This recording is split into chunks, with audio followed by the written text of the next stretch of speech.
ولكم نصف ما ترك أزواجكم إن لم يكن لهن ولد،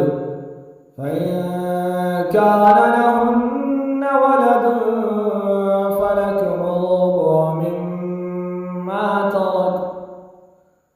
مما تركن من بعد وصية يوصين بها أو دين، ولهن الربع مما تركتم إن لم يكن لكم ولد، فإن كان لكم ولد فلهن الثمن مما تركتم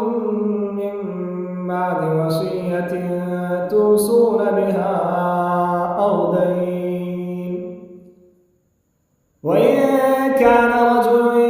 يورث كلالة أو امرأة وله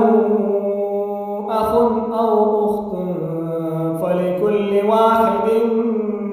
منهما السدس، فإن كانوا أكثر من ذلك فهم شركاء في الثلث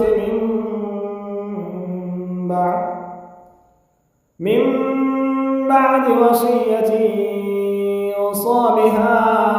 أو دين غير مضار،